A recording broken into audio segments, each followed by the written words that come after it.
మలయాళంలో last month release అయ్యి అక్కడ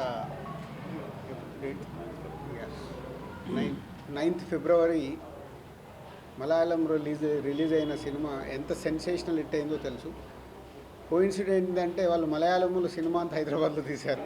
సో మన లొకేషన్స్ ఇవన్నీ మన హైదరాబాద్లో జరిగే కథనే 90%. సో ఆ సినిమా అక్కడ రిలీజ్ అయిన తర్వాత ఎస్ఎస్ కార్తికేయ, రాజమౌళి గారు అబ్బాయి, సో ఈ సినిమాని తెలుగులో చెయ్యాలి అని తెలుగులో రిలీజ్ చేయడం. సో తెలుగులో చేస్తున్నానని ముందు నన్ను సార్ ఇలా నైజాం ఇవన్నీ మీరు చేయాలంటే ఎనీ టైం అని చెప్పాను.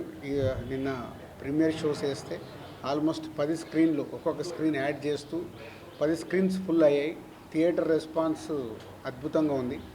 సో ఈరోజు ప్రేక్షకులకి అన్ని ఏరియాల్లో రిలీజ్ అయ్యి మంచి మలయాళంలో ఎలా అయితే పెద్ద హిట్ అయిందో అలాగే ఇక్కడ నుంచి థియేటర్ల నుంచి వస్తున్న రెస్పాన్స్ చూస్తుంటే ఇక్కడ కూడా ఇంతింతై వట్టుడింతై లాగా రేపు ఎల్లుండికి థియేటర్లన్నీ ఫుల్స్ అయిపోయి విపరీతమైన క్రౌడ్తో ఫుల్ ఎంటర్టైనర్.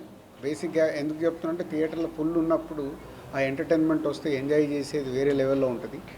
సో ప్రేక్షకులు తప్పకుండా ఈ సినిమాని థియేటర్కి వెళ్ళి చూడండి. మంచి రిలీఫ్, ఒక 2.5 hours మీరు ప్రశాంతంగా ఎంజాయ్ చేసి ఇంటికి వెళ్ళి మళ్ళీ ఈ సినిమాని గుర్తుకు చేసుకుంటూ హ్యాపీగా ఉంటారు. So don't miss it. Premalu. And thank you Karthikeya. ఇప్పుడే చెప్పాడు కార్తికేయకి ఫస్ట్ ప్రెస్ మీట్, సో అఫీషియల్గా. సో కార్తికేయ ఈరోజు ఈ సినిమా గురించి ఒక 2 మాటలు మాట్లాడతాడు. అలాగే తెలుగు డబ్ చేసిన ఆదిత్య రైటర్ అద్భుతంగా రాశాడు. అంటే ట్రాన్స్లేట్ మలయాళంలో ఉన్న ఫ్లేవర్ పోకుండా డైలాగులు, పంచులు అవన్నీ అద్భుతంగా రాశాడు. All the best Aditya. Is a good future for you. So thank you. ప్రేమలు. వెళ్ళి థియేటర్లో సినిమా చూడండి.